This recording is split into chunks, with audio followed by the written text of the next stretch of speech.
दोस्तों, अगर आपको हॉरर और थ्रिलर का कॉम्बिनेशन पसंद है तो आज की ये कहानी आपके गारंटीड रोंगटे खड़े कर देगी। आज मैं लेकर आया हूँ डिज्नी प्लस हॉटस्टार की एक धमाकेदार Telugu horror thriller series the guest यानी अतिथि की कहानी। सिर्फ 6 एपिसोड्स में गूढ़ रहस्य, डरावने मोड़ और ऐसा क्लाइमेक्स है जो आपके होश उड़ा देगा। इस वीडियो में मैं आपको इस पूरी सीरीज की डीप एक्सप्लेनेशन देने वाला हूँ। हर एपिसोड का खुलासा, हर राज की परत दर परत कहानी, और यकीन मानिए आखिर में जो सच्चाई सामने आएगी वो सच में आपके होश उड़ाकर रख देगी। तो चलिए तैयार हो जाइए एक स्पाइन चिलिंग सफर के लिए। और हाँ, आगे बढ़ने से पहले चैनल को सब्सक्राइब करना मत भूलना, क्योंकि ऐसी कहानियां रोज रोज नहीं मिलती।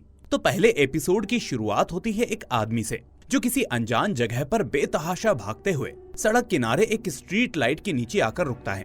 वो तुरंत किसी को कॉल करता है और कहता है कि जिस लड़की को उन्होंने पकड़ा था उसे किसी भी हालत में छोड़ा ना जाए, क्योंकि आज उसे खत्म कर देना है। तभी अचानक वो स्ट्रीट लाइट झपकने लगती है और एक रहस्यमयी डरावनी शक्ति की मौजूदगी महसूस होने लगती है, जिसकी गुर्राहट भूतिया और खौफनाक थी। वो अज्ञात ताकत उस आदमी पर हमला कर देती है और सीन यहीं पर कट हो जाता है। इसके बाद सीन शिफ्ट होता है सवारी नाम के एक यूट्यूबर पर, जो YT3 स्टोरीज चैनल पर वीडियो बनाता है। वो आज एक गांव में आता है जहां एक हॉन्टेड साइट है और सड़क किनारे होने के बावजूद लोग रात में वहां से गुजरने से डरते हैं। गांव वाले उस जगह का जिक्र तक नहीं करना चाहते। सवारी गांव के 2 बुजुर्गों से पूछता है और वो बताते हैं कि सालों पहले एक लड़की ने धोखा खाने के बाद वहां आत्महत्या कर ली थी। तब से वो इलाका हॉन्टेड है।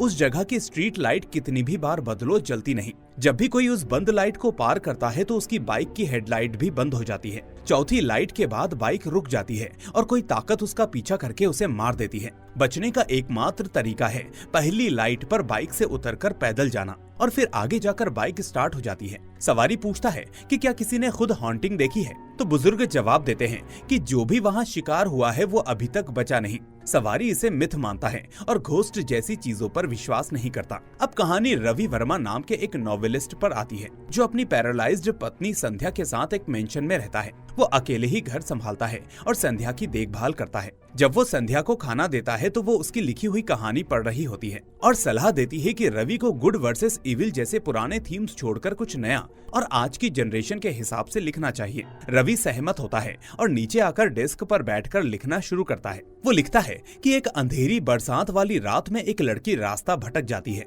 और मदद के लिए इधर उधर देखती है। उसे एक घर दिखता है और वो वहाँ जाकर दरवाजा खटखटाती है, और तभी असलियत में भी दरवाजे पर खटखटाने की आवाज आती है। लेकिन रवि इसे अपना वहम समझता है और कहानी लिखना जारी रखता है कि उस घर से कोई जवाब नहीं आता। अब कहानी में लड़की दरवाजा खटखटाती रहती है और तभी अचानक असल में भी फिर से डोर नॉक होता है। रवि थोड़ा हड़बड़ाता है, लेकिन दरवाजा जब खोलता है तो देखता है कि सामने एक लड़की खड़ी है, पूरी तरह से भीगी हुई, जैसे सिर से लेकर पैर तक बारिश में भीग गई हो। यानी जैसी वो कहानी लिख रहा था वैसी ही सिचुएशन सच में हो रही थी। वो लड़की खुद को माया बताती है और कहती है कि वो कहीं जा रही थी लेकिन बारिश के चलते फंस गई, तो क्या वो यही थोड़ी देर रुक सकती है। रवि उसे अंदर आने देता है। माया दिखने में काफी खूबसूरत थी। रवि उसके लिए तौलिया लेने जाता है, लेकिन तभी माया उससे कहती है कि अगर हो सके तो वो उसके लिए कुछ कपड़े भी लाकर दे दे। रवि संध्या के पास जाता है, लेकिन उससे ये बात छुपा लेता है कि घर में कोई लड़की आई है। वो बस ये कहता है कि वो एक नई कहानी लिख रहा है जिसमें एक लड़की हीरो के घर आई है, तो उसे कैसे समझा जाए।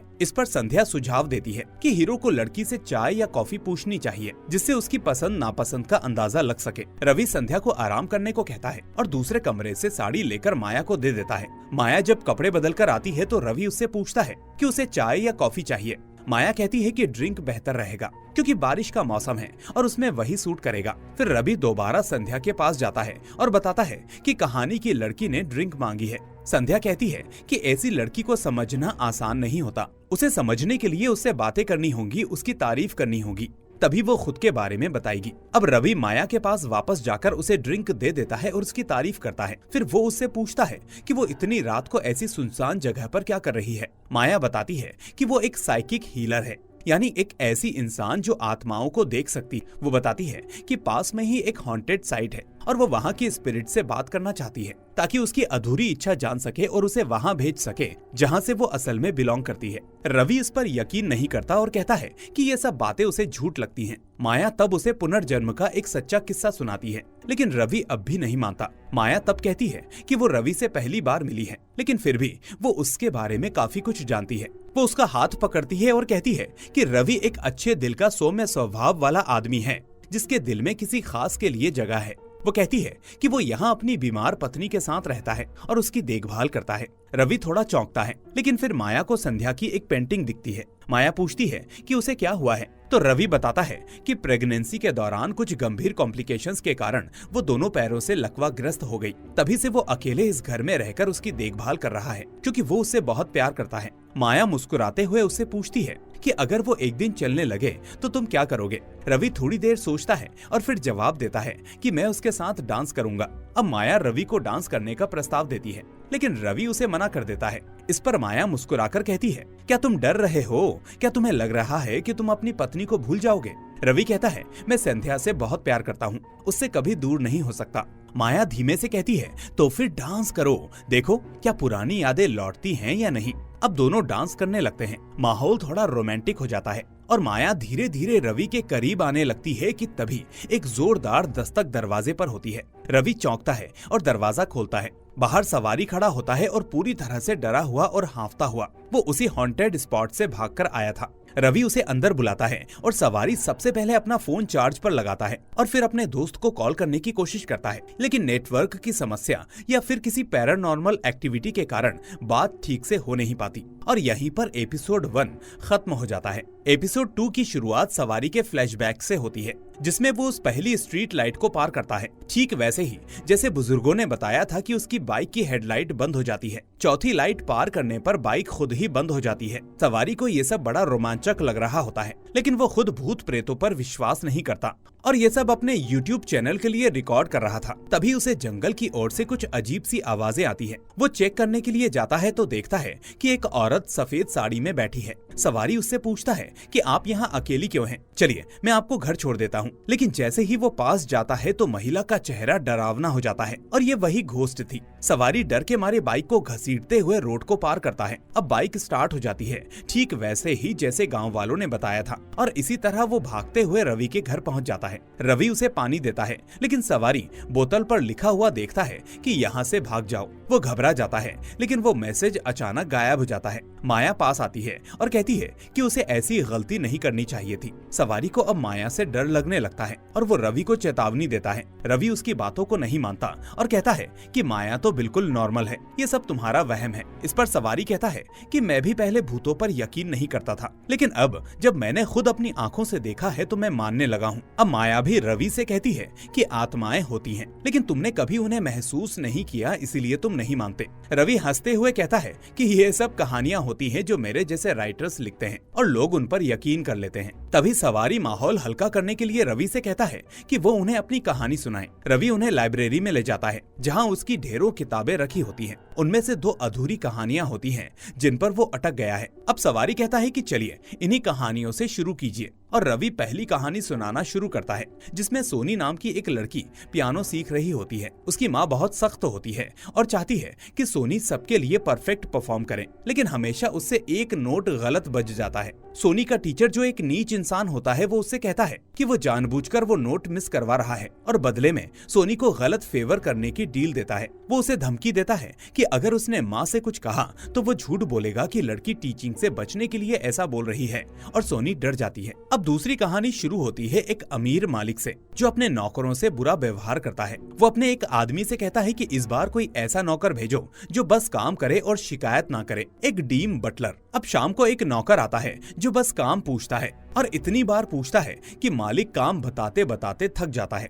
खैर, अब ये दोनों शॉर्ट स्टोरीज थी जिनकी एंडिंग्स रवि ने नहीं लिखी थी। वो माया और सवारी से पूछता है कि इनकी एंडिंग क्या होनी चाहिए। इस पर सवारी अपने कुछ सजेशंस देता है। रवि कहता है कि कहानी में रियलिटी होनी चाहिए, लेकिन रियलिटी के साथ साथ कुछ मसालेदार भी हो, तभी तो देखने वालों को मजा आएगा। तभी माया बोलती है कि कहानी के अंदर उन लोगों को मार देना चाहिए जो बच्चों के साथ गलत करते हों, और जो इंसानों को गुलाम बनाकर टॉर्चर करते हैं उन्हें खत्म करना ही सही है। रवि मुस्कुराते हुए माया से पूछता है तो उन्हें कैसे और कौन मारेगा। माया धीमे से कहती है कि उन्हें घोस्ट से मरवाना चाहिए। रवि को ये आइडिया बेहद इंटरेस्टिंग लगता है। अब सवारी जो पहले से ही माया से डरा हुआ था, वो अपने पास रखे EMF रीडर से माया की एनर्जी को चेक करता है और चौंकाने वाली बात ये होती है कि माया के पास फुल रीडिंग शो हो रही थी। सवारी अब परेशान हो जाता है। वो रवि को धीरे से बाहर ले जाकर कहता है कि भाई, माया भूत है, मैंने चेक किया है, पूरी रीडिंग फुल जा रही है। रवि हंसकर कहता है कि ये EMF खराब हो गया है, हर जगह फुल रीडिंग दिखा रहा है,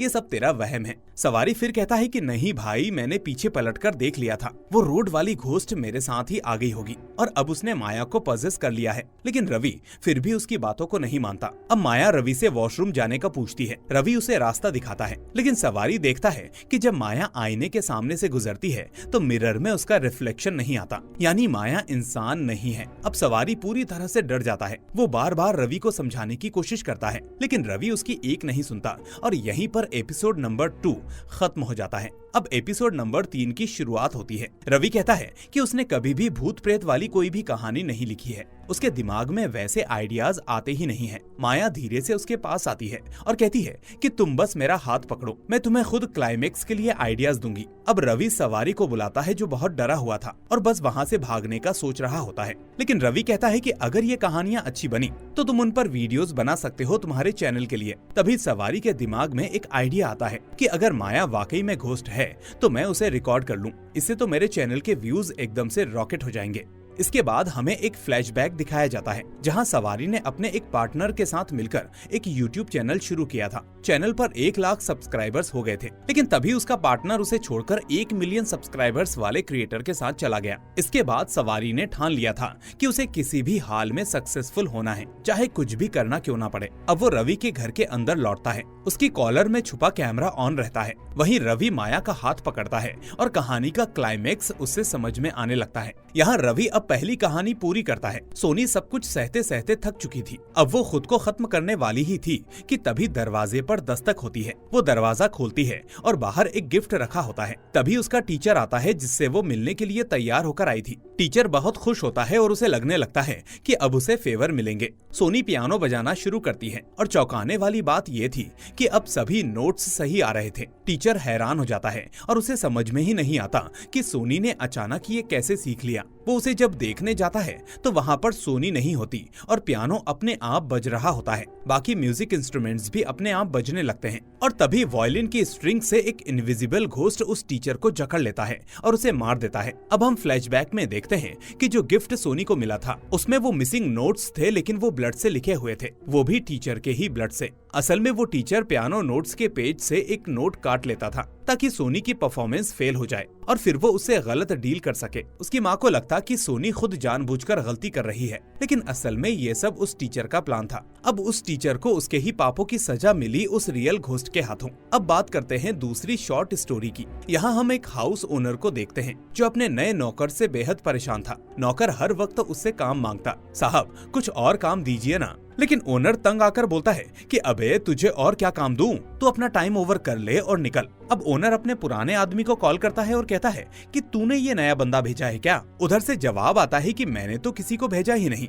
अब नौकर ओनर की तरफ मुस्कुराते हुए बढ़ता है और कहता है कि आपने डीवन बटलर मांगा था ना, मैं वही हूँ। और फिर वो देखता है कि एक कटा हुआ सिर जो पिछले ओनर का था उसने भी काम देने से मना कर दिया था और अगले ही पल ओनर भी मारा जाता है। रवि ये कहानी खत्म करता है और कैमरे की तरफ देखकर बोलता है आई डोंट नो व्हाई, लेकिन मुझे ये किसी हॉलीवुड मूवी की याद दिला गई। दोस्तों अगर आपको भी याद आई है तो कमेंट में जरूर बताइए। अब कहानी वापस आती है रियल टाइम में। जैसे ही रवि कहानियां खत्म करता है सवारी चौंक कर बोलता है सिर्फ हाथ पकड़ने से तुझे 2 कहानियों की एंडिंग मिल गई। मतलब माया नॉर्मल नहीं है भाई, वो भूत है। और तभी अचानक यहाँ की लाइट्स चली जाती हैं और चारों तरफ अंधेरा हो जाता है। अब रोशनी जब वापस आती है तो माया अपनी जगह से गायब हो जाती है। वहीं घर के अंदर हलचल शुरू हो जाती है, चीजें गिरने लगती हैं, पर्दे उड़ते हैं, खिड़कियां खटखटा रटाने लगती हैं। इधर रवि और सवारी माया को ढूंढने लगते हैं। तभी उन्हें माया दिखती है और उसकी आंखें सफेद, चेहरा बिल्कुल पॉजेस्ड। सवारी डरते हुए कहता है कि भाई ये उसी रोड वाली लड़की का असर है जिसने माया को पॉजेस कर लिया है। उसकी इच्छा पूछकर उसे भेज दे वरना सब खत्म हो जाएगा। रवि अब भी कहता है कि मुझे भूतों में विश्वास नहीं, लेकिन तभी माया की भूतिया आवाज आती है कि मैं बिना शादी किए मर गई थी, मैं शादी करना चाहती हूँ, सजी धजी दुल्हन बनना चाहती हूँ। रवि अब शॉक्ड हो जाता है और जाकर अपनी वाइफ की ज्वेलरी उसे दे देता है। माया खुद को मिरर में देखती है और चिल्ला उठती है कि ये मैं नहीं हूँ। तब रवि उसे समझाता है कि ये बॉडी माया की है, अब तुझे इससे ही विदा लेनी होगी। और तभी माया खुद को खत्म कर लेती है। इसके बाद रवि और सवारी दोनों सदमे में होते हैं। सवारी कहता है कि भाई अब मैं यहाँ नहीं रुक सकता, लेकिन रवि उसे रोकता है और बोलता है कि अगर तू गया तो हम दोनों फंसेंगे, हमें कुछ करना होगा। अब सवारी अपने कैमरे की रिकॉर्डिंग चेक करता है, लेकिन वहाँ भी कुछ क्लियर नहीं दिखता। और तभी डोरबेल बजती है। संध्या दरवाजे पर होती है और साथ ही कोई पुलिस ऑफिसर भी दरवाजे पर नॉक कर रहा होता है। रवि पहले संध्या के पास जाता है और संध्या कहती है कि मैंने नीचे किसी के चिल्लाने की आवाज सुनी थी, पहले भी जो हुआ उससे मैं डरी हुई हूँ। रवि उसे सारी बात बता देता है। यहाँ संध्या उसकी आंखों में देखकर कहती है, हम हमेशा से सब सही करना चाहते हैं पर कुछ भी सही नहीं होता, मैं तुम्हारे बिना नहीं रह सकती। रवि कहता है कि मैं भी तुझसे दूर नहीं रह सकता। अब रवि नीचे आता है और सवारी के साथ मिलकर माया की बॉडी को छुपाने लगता है और फ्लोर से खून साफ करने लगता है। अब दरवाजा खुलता है और सामने प्रकाश, एक स्पेशल क्राइम ब्रांच ऑफिसर खड़ा होता है।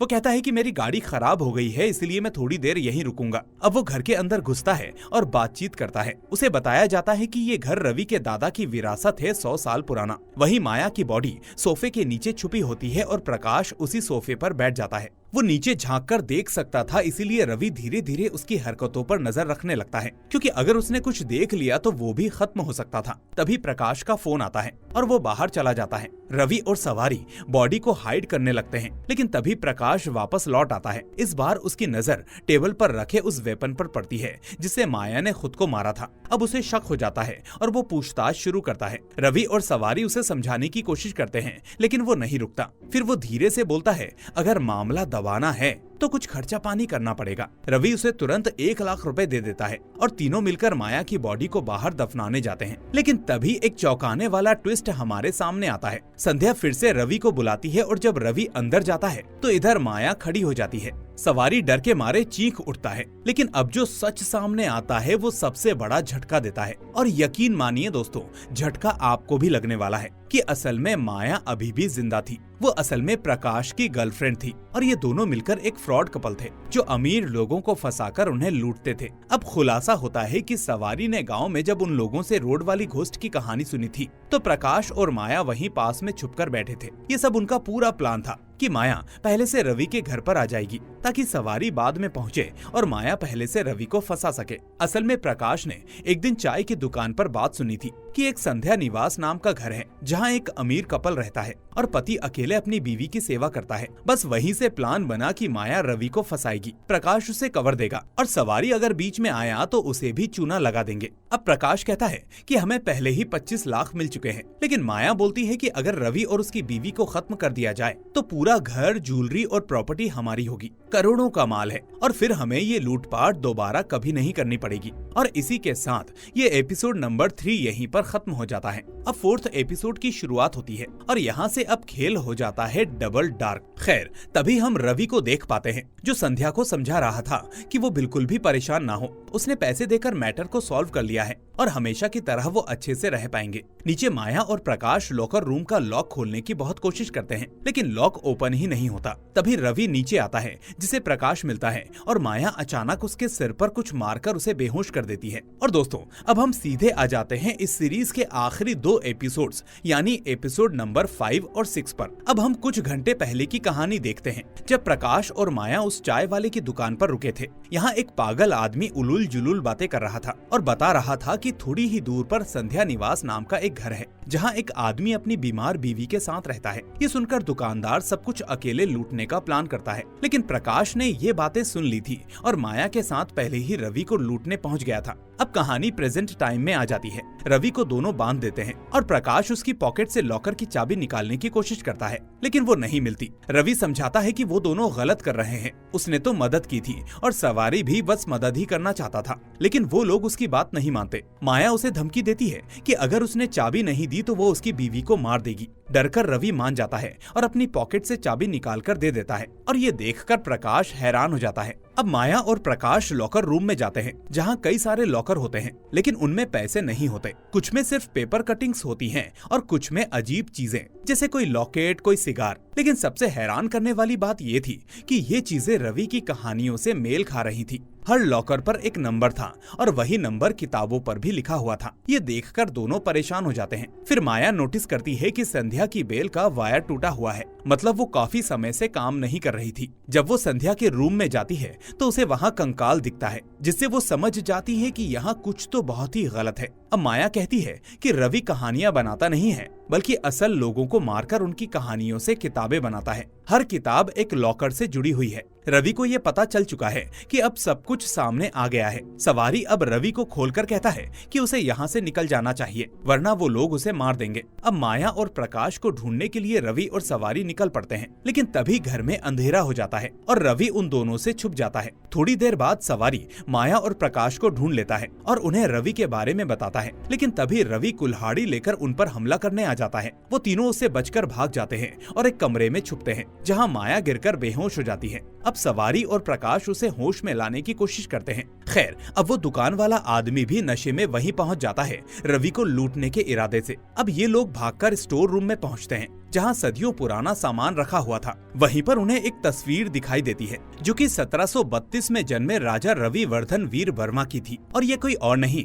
बल्कि खुद रवि था। जन्म की तारीख तो लिखी थी, लेकिन मृत्यु की नहीं, यानी कि वो कभी मरा ही नहीं। अब सबको समझ में आ जाता है कि रवि असल में एक भूत है, जो सन 1700 से वहीं रह रहा है, और वो महल भी असल में उसका ही है। सवारी को भी अब समझ में आ जाता है कि जो हलचल और हॉन्टिंग हो रही थी वो माया की वजह से नहीं, बल्कि रवि की वजह से थी, और ईएमएफ मीटर भी सही रीडिंग दिखा रहा था। फर्क बस इतना था कि भूत माया नहीं बल्कि रवि था। इसलिए जब भी रवि आसपास होता था, मीटर 100% पर पहुंच जाता था और सवारी को लगता था कि मीटर खराब है। अब ये लोग रवि से बचकर भागने की कोशिश करते हैं, लेकिन इसी दौरान दुकानदार मारा जाता है। उसे रवि ने खत्म कर दिया था। फिर ये लोग नीचे आते हैं और देखते हैं कि जो घर अभी तक महल जैसा सुंदर लग रहा था, वो अब वीरान और डरावना हो चुका है। तभी रवि उनके सामने आकर खड़ा हो जाता है, और वो लोग कितना भी भागने की कोशिश करें, घूम फिरकर फिर से उसी के सामने आ जाते हैं। अब रवि कहता है कि उन्होंने अभी तक उसकी लिखी हुई कहानियां सुनी हैं, लेकिन अब वो उन्हें अपनी असली कहानी सुनाएगा, और यहीं से सीरीज का असली सच खुलता है। असल में रवि एक राज्य का राजा था, जिसे गद्दी विरासत में मिली थी। उसका एक छोटा भाई भी था जो उससे जलता था और चाहता था कि उसे राज्य मिले, लेकिन बड़े होने के नाते रवि को राजा बना दिया गया। रवि एक अच्छा राजा था, और एक दिन उसका मंत्री उसे एक वेस्टर्न कंट्री के एम्बेसडर से मिलवाता है, जो रवि को बिजनेस डील के साथ साथ पड़ोसी राज्य के राजा इंद्रजीत को मारने में मदद करने का ऑफर देता है, और गिफ्ट में एक विदेशी लड़की भी लाता है। रवि पहले तो इस प्लान में शामिल हो जाता है, लेकिन उसकी दासी संध्या इससे नाखुश होती है। वो रवि से सवाल करती है, बिना डरे उसे सही गलत समझाती है। रवि फिर इंद्रजीत को खाने पर बुलाता है, जहाँ मंत्री और एम्बेसडर का प्लान था कि उसे जहर देकर मार देंगे, लेकिन रवि खुद एम्बेसडर को मार देता है, लड़की को वापस भेज देता है और मंत्री को राज्य से निकाल देता है। फिर वो संध्या के पास जाकर उससे शादी करने को कहता है, क्योंकि वो जान चुका था कि असली रानी वही है। दोनों एक दूसरे से प्यार करने लगते हैं, लेकिन एक बड़े आदमी की बेटी जो रवि से शादी करना चाहती थी, वो उससे जलने लगती है और उसका पिता बदला लेने की योजना बनाता है। अब रवि के सारे दुश्मन, उसका भाई, मंत्री, इंद्रजीत, वो लड़की और उसका पिता एक साथ मिलकर रवि को खत्म करने पहुंचते हैं। उनका प्लान था कि उसे मारकर गांव वालों को लूट की कहानी सुना दी जाए, और ऐसा ही होता है और रवि मारा जाता है। मरते समय वो संध्या और गांव वालों को छोड़ देने की बात करता है, लेकिन वही लड़की संध्या को भी मार देती है। अब रवि की आत्मा बदले की आग में जलने लगती है और वो भूत बन जाता है और फिर वो एक एक करके सबको खत्म कर देता है और तभी से उस महल में रहने लगता है। अब प्रेजेंट टाइम में रवि इन लोगों से कहता है कि काम, मोह, मदा, लोभ, क्रोध और ईर्ष्या ही ये वो गुण हैं जो इंसानों से पाप करवाते हैं। वो इन्हें खत्म करने में एक पल नहीं लगाता, लेकिन लोग इन पर काबू नहीं पा पाते। फिर वो उन तीनों को छोड़ देता है और वो वहाँ से भाग जाते हैं। अब प्रकाश और माया को याद आता है कि वो 25 लाख रुपए घर पर ही भूल गए हैं, तो वो पैसे लेने के लिए वापस जाने लगते हैं। सवारी उन्हें रोकने की कोशिश करता है, लेकिन वो उसे बुरा भला कहकर निकल जाते हैं। सवारी लालच में नहीं था, वो वहाँ से चला जाता है और रवि भी उसे यही कहता है कि वो अपने काम में लगा रहे, एक दिन जरूर सफल होगा। प्रकाश और माया जब वापस घर में आते हैं तो बैग के अंदर पैसे नहीं होते। अब उन्हें समझ में आता है कि ये रवि की चाल थी कि अगर वो लालच में ना आते तो बच जाते, यानी अब उनकी भी कहानी बनने वाली थी, ठीक वैसे ही जैसे बाकी हजारों लोगों की बन चुकी थी। रवि उन्हें महल के अंदर ले जाता है और कहता है कि वो अपना लालच एक पल के लिए भी नहीं रोक पाए और दुनिया को सवारी जैसे अच्छे लोगों की जरूरत है, न कि उनके जैसे लोगों की। उसी दिन भगवान ने उसे उसकी प्रजा के लिए इस महल को छोड़ दिया था और तब से वो बुराई करने वाले पापियों को एक एक करके खत्म कर रहा है और उनकी गिनती बढ़ती जा रही है। खैर, अब रवि उनके सामने एक मिरर रखता है जिसके अंदर हजारों आत्माएं कैद थी। वो आत्माएं जो किसी जमाने में फ्रॉड्स या कातिल थे और जिन्हें रवि ने एक एक करके खत्म कर दिया था। अब प्रकाश और माया के साथ भी वही होने वाला था। उनकी सारी चीजें, पर्सनल बिलोंगिंग्स भी उसी लॉकर में रख दी जाती हैं जहां बाकी लोगों की थी। अब रवि उन किताबों को दुनिया भर के कोनों में भेजने की तैयारी कर रहा था, क्योंकि वो चाहता था कि ये कहानियां सिर्फ इस महल या इस राज्य तक सीमित ना रहें, बल्कि पूरी दुनिया में फैल जाएं, ताकि जहाँ जहाँ भी ऐसे पापी लोग हों वहाँ तक उसकी ये कहानी पहुँच सके। या फिर ये भी हो सकता है कि जब लोग इन कहानियों को पढ़ेंगे तो लालच में आकर खुद ही इस महल की तरफ खींचे चले आएंगे। खैर, इसी बीच हम सवारी को देखते हैं जिसे एक आदमी लिफ्ट देकर उसके घर तक छोड़ देता है और अब वो भी भूतों पर यकीन करने लगा था। और फिर हम देखते हैं रवि को जो कहता है कि ये अंत नहीं, आरंभ है, और इसी के साथ ये सीरीज यहीं पर खत्म हो जाती है। अब दोस्तों, बात करें उस गांव की स्ट्रीट लाइट वाले भूत की, तो मुझे पूरा यकीन है कि वो भी रवि का ही हिस्सा था, यानी कि वही लोगों को डराकर महल तक लाता है। और जो आदमी स्टार्टिंग में मरा था, हो सकता है कि उसे भी रवि की आत्मा ने या किसी कैद की गई आत्मा ने मारा हो, क्योंकि याद है ना, उसके पास हजारों आत्माएं कैद थी जिन्हें वो जब चाहे जैसे चाहे इस्तेमाल कर सकता था। और देखो, यहाँ पर प्रकाश और माया प्लान बनाकर नहीं आए थे, ये पूरा प्लान रवि का ही था। सारी चीजें उसी की स्कीम के हिसाब से चल रही थी, लेकिन उसने ये भी देख लिया था कि सवारी एक अच्छा इंसान है, इसलिए उसे जाने दिया। हालांकि मौका तो प्रकाश और माया को भी दिया गया था, लेकिन दोनों बहुत बड़े लालची निकले और उनके कारण कई लोगों की जान भी जा चुकी थी। रवि को पहले से अंदेशा था कि ये दोनों पैसे लेने वापस जरूर आएंगे, और हुआ भी वही। अब उनकी आत्माएं भी मिरर में कैद हो चुकी थी। अब रवि की आत्मा यही नहीं रुकेगी, वो इन किताबों को देश विदेश तक भेजेगा ताकि और लोग इस महल की तरफ खींचे चले आएं और फिर बुराई का अंत हो सके। बाकी आपको ये सीरीज कैसी लगी हमें कमेंट करके जरूर बताएं। साथ ही वीडियो पसंद आई हो तो इसे लाइक करके चैनल को सब्सक्राइब करना ना भूलें। हम फिर मिलेंगे एक और ऐसी ही शानदार कहानी के साथ। तब तक अपना ख्याल रखें, लालच और बुराइयों से बचें, एंड थैंक्स फॉर वॉचिंग।